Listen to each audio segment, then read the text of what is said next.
like literally you're doing what we're talking, you're just doing it a lot slower. You're doing it with like when you're feeling way more comfortable, right? But what ends up happening is when you're waiting for that chance, sometimes in games you're just gonna miss your opportunity altogether.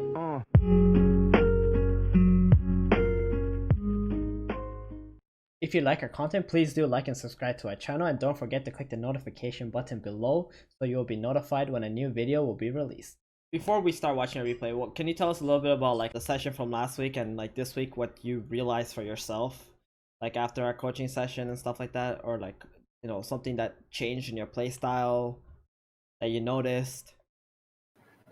I I move around the map more. Right. And how did that feel, like moving around more on the map and playing in a more aggressive position? Easier to win. That's good. That's good. Unfortunately, I guess you haven't had a lot of time, right, to play more games, Yeah. or we could have seen more gains on your MMR. That's for sure. Let's talk about what we normally do. Well, why'd you pick Ursa? You just want to play it? Yeah.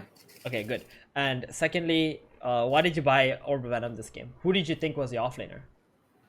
I thought it was I Who did thought you it think, when you look at this draft, who did you think were the two heroes that are gonna come to your lane? I, th- I thought Skyra would be And Skyra and Jack Lich or Jakiro. Jack Hero. Okay, so why did you decide your item build in this game?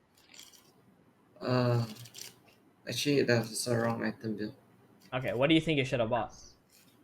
I should have bought more regen sustain. And what? Like more branches Okay, and more regen. I think. What do you think about Magic Stick this game? Just to Yeah. start right away, would Very have been neat. great, right? Yeah. Because with your Quelling Blade, you can outlast it range heroes, right? Very easily. So you don't actually need a lot of damage in this lane. Yeah. But what you needed was regen, and Magic Stick could have been really good too. Because if you're pretty sure that it's gonna be a Lich off lane. I mean, sorry, Scarlet off lane. He's gonna be spamming a lot of spells, right? So it Yeah. would have been very nice for you. Jack Hero awfully. Yeah, Jakiro plus Sky or whatever, they're gonna use a lot of skills. They're two int heroes after all, right? Yeah. So Magic Stick would have been. I'm glad that you've already noticed that your issue, like in your lane, because starting this lane with one tango is a disaster in my opinion. Because if they actually skilled dual breath, you're gonna lose like half your health on the first wave already I with queued these two skills. I queued wand. Yeah, you did Q1, but it's still not gonna be enough regen. Like for example, Orb of Venom is really good if you're playing against melee offlaners, right?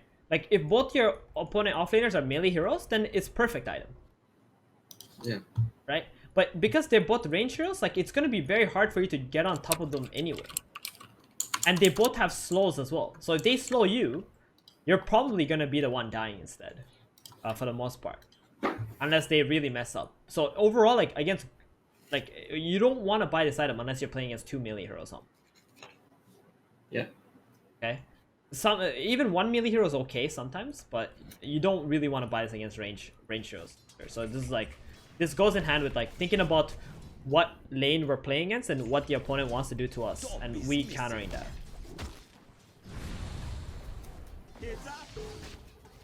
So level 1, you got Fury Swipes for getting last hits, okay? All good. So when you're playing against range heroes, it's really good to like try and pull aggro, for sure. You do that here. It's really hard because they're actually trying to, what do you call it? Harass you, and the Witch Doctor is just pulling right now. Did you tell him to pull here, or he just pulled naturally? Yeah. You told I him to see. pull? Okay, okay. That's fine. And you're just playing for your XP. Good clap for the last hits. And again, your support pose is so good. Like this is great lane for you now, because you started with less regen and your team and your Witch Doctor just keeps pulling non-stop, and this is giving you solo experience. And you're not being harassed by the opponent. And now you brought yourself more regen. That's great. That's actually so good. This is what we've been talking about in your past games, and you playing in a lane that is really not favorable to you and making it very favorable just by telling your support to pull non-stop. And even stacking, oh my god. What a god Wish Doctor. He actually stacked both of the cans Dire's too. middle tower is under attack. By the way, in these kind of lanes, like, it's not really necessary for you to buy the magic wand right away. You know why? No. Because it's a waste of 150 gold just for one extra stat, right? Yeah. Like, you didn't have 2 branches anyway, and it's not like you're running out of space. Like, generally, you don't want to upgrade your wand unless you 100% need the space. Because 150 gold is actually a complete waste that it could have gone into another item. Like, you could have your boots faster, right? Like, for example, if you didn't upgrade this wand, your boots could already be on your way right now, top. Okay. Yeah. Right? Yeah. So, like, think about that when you're playing carries. Like, don't upgrade your wand unless you really have to because of the you don't have space in your inventory. Or you've already got all the other items that you need. Look at this. This game compared to like the previous games that we've been watching, it's amazing. You're freaking level 4.5 at 4 minutes against 2 range heroes. And they're even spamming spells on you. Okay. This is actually insane. Because I'm proud of you because, like, you know, you tell your team what to do and they're doing it, and you're doing the best that you can in an unfavorable situation. And you even have pretty good farm. But I didn't tell the witch doctor the stack. He's just really good. Yeah, he stacked himself, right? That's great. But like the fact that he keeps pulling here and you're like farming on the tower and making sure that, you know, you're avoiding all the pressure is amazing. Like, I see players in high MMR games who don't do this, and they just try to kill their Jakiro or Skyrat or something, and they just feed non-stop because they're so annoyed in the lane that they keep getting spammed, you know? And yeah. you're very chill, and you're just taking the, you know, the smooth approach where you're like, okay, I'm gonna get my farm, I'm gonna do that, and then once I'm high level, I'm gonna, you know, destroy these guys. And that's exactly the plan that you made in this game. And it's great. Apart from not buying enough regen early, like, this is great. And obviously you can see how this Orb of Venom was completely worthless, right, in this game. Like, it's like 300. it's like 5 minutes in and you haven't even been able to use the Orb of Venom, right? So this is what I mean. You just gotta analyze the situation as soon as the game starts, like what items you want to buy, or like according to the heroes that are coming to your lane. Is mine. Arms for the dead. I'll dig that. And now your opponents are like, well, we can't stay top and harass Ursa, right? Like, he's just not dying. Like, they just keep pulling and pulling and pulling. It's too annoying. At some point, this guy eventually should just leave the lane, or just feed. One of the two things will happen soon. He left. Yeah. Oh, this is so good, dude. You just keep bringing regen and you don't care. You're just so, like, you're getting farm and you're just avoiding all the pressure. Because these heroes are only good right now. Later, they're gonna die. Later, they're gonna be food for you.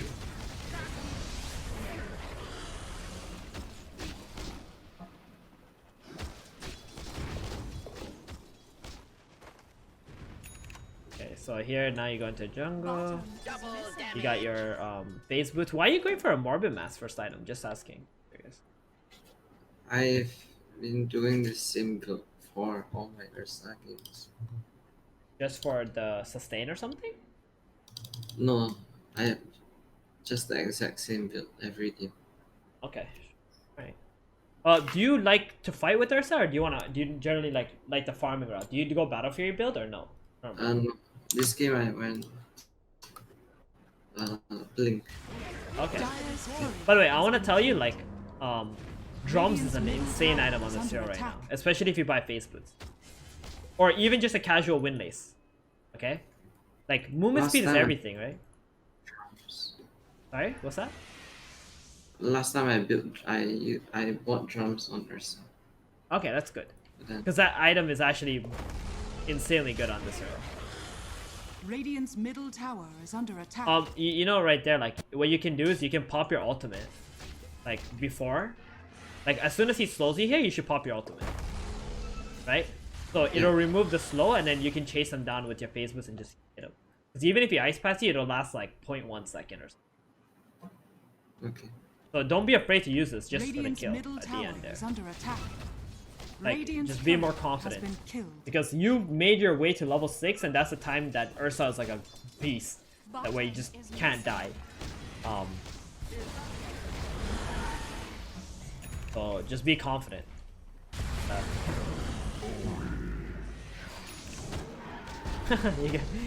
Now it's your turn to bully them. That's really good. Radiant's middle tower is under attack. Radiant's middle tower is under attack. Dire's middle like the tower fudge. is under attack.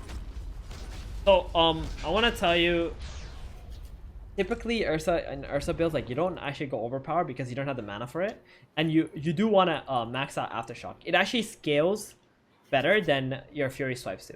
So the reason why you were missing all these kills in this area was because you have level 1 fury swipes. I'm sorry, you have level 1 aftershock. Okay. Okay, so aftershock allows you, like, you look at the scaling, it goes from 10 to 25%. It's insane, right? So At there's level 2, it's more than double. QE, QE, QE. Yeah, it's like QE, exactly. Like, normally you don't even get 1 level in overpower unless you're fighting against, like, a phoenix or something. Now you need to kill an egg. Okay? Because, like, Yeah. you don't have the mana to be able to spam both of these spells all the time. And this skill is just too amazing, right? Like, you just... And it has a lower cooldown, too. Like, these plays here, you would have got those kills if you actually had Earthshock leveled up instead of your Fury swipes. Like, most of the carry players I watch, they go, like, 3-0-3. Like, with Aftershock... with Earthshock and Fury swipes.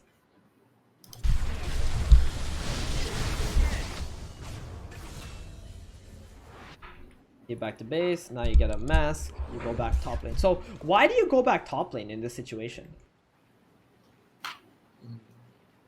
Isn't your hero really good matchup against the opponent carry? Yeah, jump. Because my thing. And there's a tower still bottom, right? When you realize that your carry matchup is really good against the opponents, like, you really want to match up against him, whatever lane he's in, so that he cannot farm, right?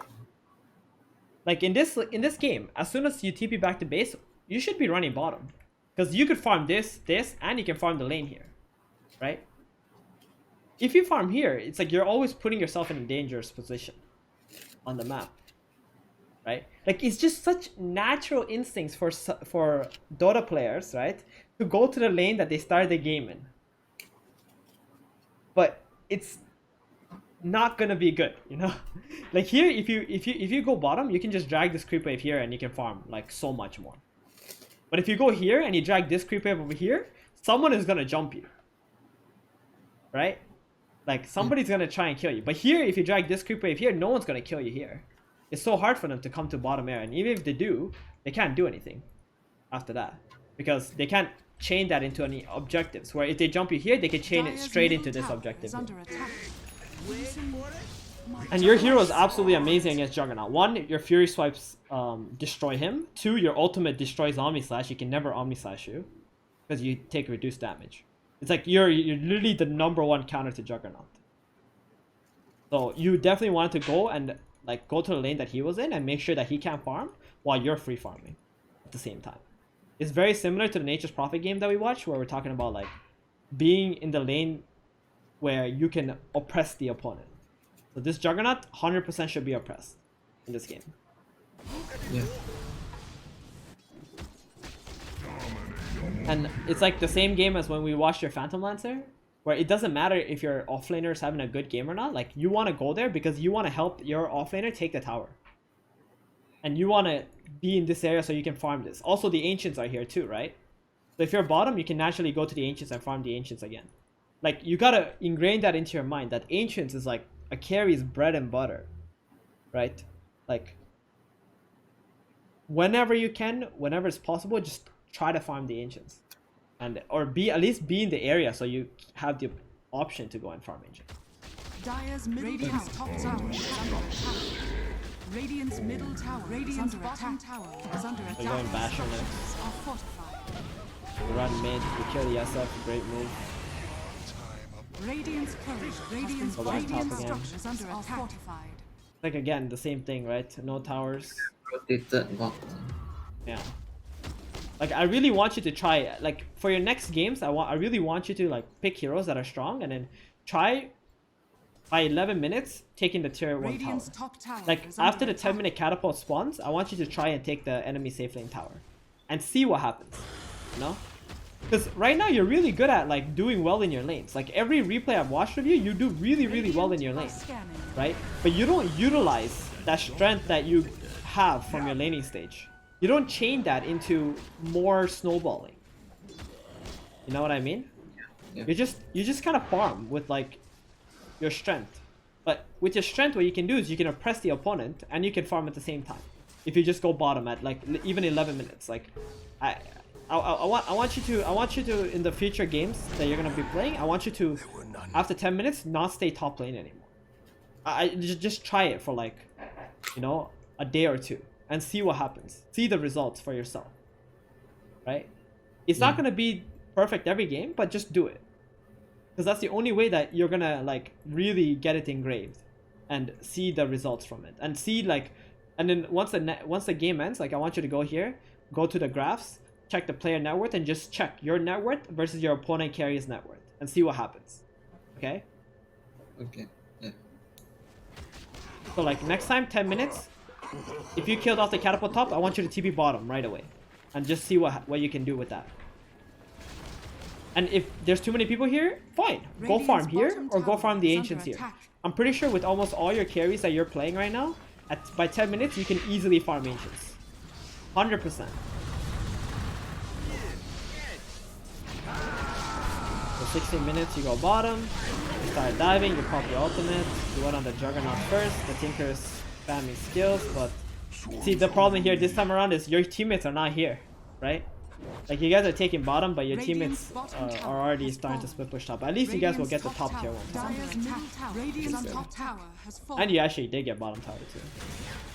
I just want to go back and check that real quick. Radiant's top tower is under attack. Radiant's So yeah, top if you tower want to is go under a attack. build like this, where you go like Mask and Basher, 100% buy Windlace or buy Drums. It's so good, dude. It's actually incredibly good. Like it gives you mana regen, it gives you movement speed. You can pop drums for your allies and yourself when you're chasing people, right? It's just too good of a, you know, middle item that you can buy that can help you get to your next item. Because this way of playing Ursa is completely fine. You don't need to play the Battlefield Ursa. Actually, I've been seeing less and less Battlefield Ursas these days. But yeah, this way is fine. Just make sure you buy like Windlace or drums. At this point, like your Quelling Blade doesn't do anything already. And honestly, I don't even like the Morbid Mask that much. But if you feel comfortable with it because it gives you sustain and you know you can do Roshan at any point in time, just go for it. Dire's structures are fortified. Which of us? So you go back in Radiant's lane, middle tower is under attack. you jump the Skyrath, it's very good. Radiant's middle Very tower important is support. And you farm aggressively. I love these moves. And then you're also running after the Juggernaut bottom. So it's like what I talked. This is what like we actually discussed before, right? How you play aggressively, you keep going back and forth like this. Like this is a lot like what we talked about with your Slark coaching session. And you're actually just chasing the heroes like back and forth while also farming like aggressively. And you can see here, like his net worth is not climbing anymore. He's stuck at 7,500 because you guys keep running at him, but you're still farming like the jungle and stuff on the way.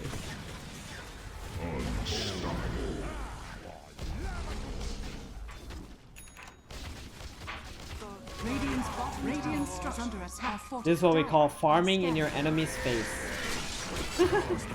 Nice. So whatever you're doing here with this Juggernaut is amazing, right?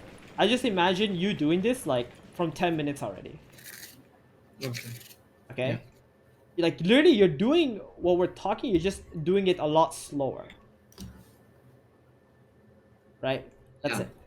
You're just doing it a lot slower. You're doing it with like when you're feeling a bit way more comfortable, right? But what ends up happening is when you're waiting for that chance, sometimes in games, you're just gonna miss your opportunity altogether. Like that Nature's Prophet game, right? Nature's Prophet game, literally just let the PA free farm. And the PA just came back and just killed all of you guys. Mm.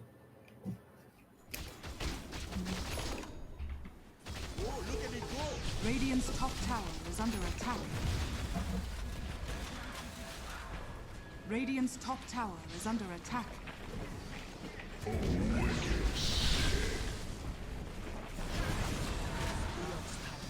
Being here, farming enemy ancients, this is perfect. This is like that PL replay that we were watching.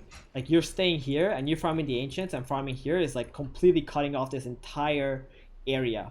Like Juggernaut can't farm here, Juggernaut doesn't have access to his ancients, Juggernaut doesn't have access to his top lane, and you're just like cutting off so much of this map, and you're just like letting your allies like farm the other side of the map.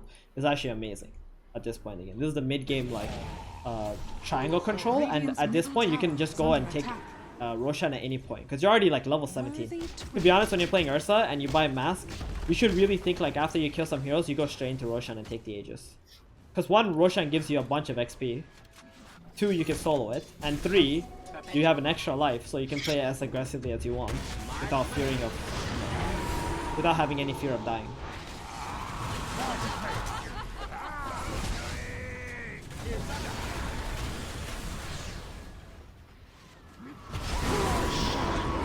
I'll go back here. So you buy Blink Dagger so you can jump to supports this game. I don't mind. I like it. I dig it. To be honest, actually, well, go ahead. What you trying to say? I go Blink every game. Every game? Every game. Okay. Why don't you try going Abyssal. Abyssal Blade instead? Yeah, I know it's shorter range, but it actually lets you kill the hero too. Yeah. Like, Blink is good and all, but the problem with Blink on carry Ursa is it takes up an item slot. And you want to get a lot of items on this hero, you know? Yeah. Right? So if you have drums and you have Abyssal, it's literally like having a Blink. Because you're so fast, right? And you also have a way to jump in on them too. So this build not work in higher MMR? No, Blink is like super inefficient build. Okay. At this point because of Abyssal Blade, because Abyssal allows you to jump on top of heroes. If Abyssal didn't allow you to do that, then sure, but you have 2 ways to jump on people. You have Aftershock, or what is this called, sorry, Earth Shock, and you have Abyssal Blade. So this and your Abyssal is like your blinks, your gap closers, right? Blink is okay like in this game because you're snowballing hard, you just want to kill their supports. I get it. But you can do that with Abyssal Blade too, and it allows you to farm more too. Perpetual motion. Mark.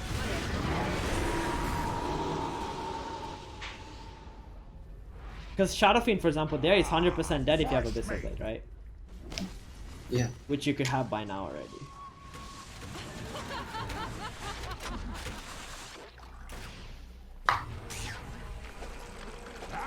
It's one of the reasons why Ursa became a viable hard carry is because he doesn't need to buy Blink anymore.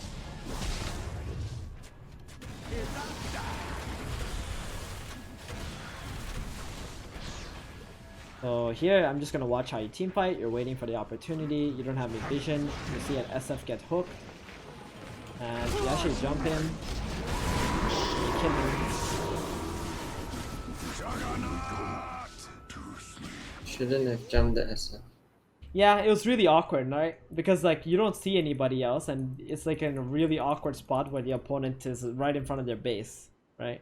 Like you gotta play it with vision, and we talked about how like you gotta like if you can like as a carry, try to get your support to plant vision here, so you can do this. Now it's okay to jump this SF if you did what in this game? Abyssal. I guess. Oh, Roche. Yeah, Aegis. Right? If you had Aegis, you could have done it already. And if you're playing Ursa, like in your MMR bracket, you want to do Roshan as soon as you can. Like as soon as you kill someone and you feel safe, you do Roshan because you're buying a mask anyway. Like I see zero reason to buy this item unless you're doing Roshan at some point. Yeah. Okay? And secondly, if you do Roshan, like early in the game, then your second Roshan will spawn faster too. Right? Like you want to keep on doing Rosh over and over and over again. So the second Roshan will have cheese. The third Roshan might even have Ags for you. And you might even get the third Roshan by like 30 minutes or something. Okay. Right? If you keep killing Roshan like as soon as you can. Okay. Anyway, playing aggressively is very good this game. Radiant's middle tower Like with is what you're under doing, attack. at least I like your mindset about it. It's just like you need to play more around your vision, and you gotta get your support to like plant the correct vision on this map, and which is like right here if possible, and like try to control this ancient. Now you go Roshan, 28 minutes in. Okay. Radiant's Again, bottom you could have tower done this is under like attack. literally 15 minutes earlier, you know, because that's how strong you are. 15 minutes. Radiant's bottom tower is under attack. Radiant's bottom tower is under attack. Regeneration. Now you got a BKB. You put that in. Radiant's bottom tower is under attack. Radiant's bottom tower is under attack. Radiant's bottom tower has fallen. Take the outpost after tier 2. Cool. Dire's top tower is under attack. Yeah, now we just won. Radiant's top tower is under attack. Radiant's middle tower Alright, is under attack. let's has just- fallen. Let's just stop right here for a bit. Okay, so my assessment of this game and so far is like you're getting the idea of what you need to do almost every game now. Your itemization is obviously, you know, you can use work, right? You just like have some old habits or old thoughts on some of the stuff. You just gotta evolve that into the new meta stuff, right? Like there are much more optimal builds and things like that. Secondly, I think you know what you're doing. You're just doing them slowly. Okay, so you just gotta, you know, think a little bit faster in terms of what's your next move on the map. All right. So your assignment for this week, going to next week, is I want you to, at 10 minutes after you remove the catapult pressure from your safe lane, I want you to TP to the enemy safe lane with your carry. Yeah. Okay. That being said, I want you to play strong course if possible, like Ursa, for example. I think Ursa, the way I'm watching you play Ursa is amazing for you. You know, like you're not panicking, you're not fighting people too early in the game, like in the early learning stage and losing all your regen or something, or like dying in the lane. You're waiting for the right opportunity and then you're applying your pressure, which is amazing. Now you just need to make the correct map movements and you got to do it fast. And you got to help your allies too, like if you need their help. Okay, so this assignment for this week, you know, is going to show us like, and you're going to tell us like how the game goes, because I'm telling you from my experience, if you do this where you go at 10 minutes down here with like a hero like an Ursa and you occupy the space of the opponent's carry, you're literally just going to crush the game after that. You're going to start snowballing the net worth for your team like insanely fast. And you know what's going to happen to most carries in your bracket? They're just going to cry. They're going to go back to the jungle here. They're going to farm this. They're going to come back bottom. They're going to die to you. And then they're going to be like, oh, guys, can you guys gank the Ursa? Help, help. And then they're going to all come bottom and they're all going to die too because they're playing in their dead lane. This is essentially going to be the dead lane with where you're going to have wards. They're not going to have good opportunities to run in and fight you. They're going to show under your wards and you're just going to kill them over and over and over again. Yeah. Okay? Just do that and let's see how you progress afterwards in that game. And the thing is like keeping the enemy carry down is going to be far more important for you as a player because you are already good at farming, right? And you already know how to find farm. What you don't know is how to utilize your strength.